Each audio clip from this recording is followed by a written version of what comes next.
तो हेलो मेरे भारतीय साथियों, स्वागत है आपका करंट न्यूज़ 24 में और मैं हूं दिनेश। तो दोस्तों आज जो खबर है वो भारत के लिए एक बहुत बड़ी खबर है। तो दोस्तों आप जानते होंगे कि अभी रशिया और यूक्रेन के युद्ध तो 1.5-2 साल होने में आ चुके हैं और इस युद्ध तो 1.5 साल वैसे भी हो चुका है। तो आपको पता है तो यूक्रेन का जब रशिया से युद्ध चल रहा था तो हम रशिया से डिस्काउंटेड प्राइस पे क्रूड ऑयल परचेज कर रहे थे।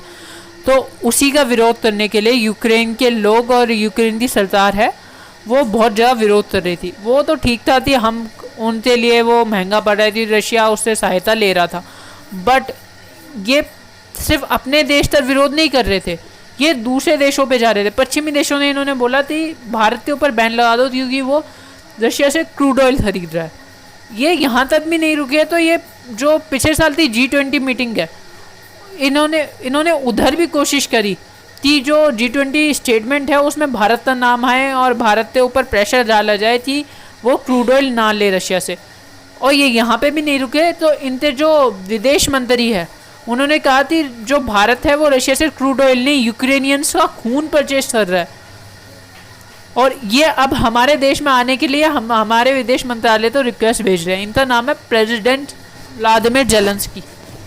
हाँ दोस्तों, ये वही व्लादिमीर जेलेंस्की, यूक्रेन के प्रधानमंत्री, ये भारत में आने की रिक्वेस्ट अब भेज चुके हैं भारत के विदेश मंत्रालय को। और विदेश मंत्रालय की ओर से हमारे NSA अजीत डोभाल और जो उन यूक्रेन के विदेश मंत्रालय की ओर से उनके जो विदेश मंत्री है वो दोनों अब बात कर रहे हैं कि हमारे NSA अजीत डोभाल और यूक्रेन के विदेश मंत्री बात कर रहे हैं कि कैसे जो व्लादिमीर जेलेंस्की है यूक्रेन के प्रेसिडेंट, वो भारत के अंदर आएंगे, उनकी कितने दिन की यात्रा होगी और वो क्या क्या कह सकेंगे और क्या क्या बोल सकेंगे। और दोस्तों ये यूक्रेन की बात यहीं पे समाप्त नहीं होती। यूक्रेन ने हमारे बारे में बड़ा बुरा बहुत बोला इस युद्ध के तहत, और अभी भी ये युद्ध चल रहा है, पर यूक्रेन तो हर महीने भारत से एड जा रही है। भारत एड सारी चीज़ दे रहा है, खाने की, दवाइयों की, यूक्रेन तो पूरी एड दे रहा है, फिर भी यूक्रेन आज तक हमें कुछ अच्छा नहीं बोलता। तो दोस्तों यूक्रेन हमारे बारे में कुछ अच्छा वैसे नहीं बोलता, पर कई लोगों का कहना है कि हमें व्लादिमीर जेलेंस्की को बुलाना चाहिए, जिससे हमें पता चले कि यूक्रेन पे और यूक्रेन की साइड से युद्ध किस वजह से हुआ और किस वजह से लड़ा जा रहा है, वो हमें पता चले।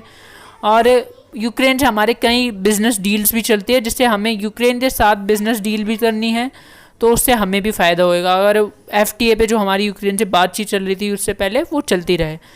तो दोस्तों आप मुझे कमेंट करके ज़रूर बताएं कि हमें क्या उनकी रिक्वेस्ट एक्सेप्ट करनी चाहिए या नहीं। तो मिलते हैं अगली वीडियो में, जब तक के लिए जय हिंद।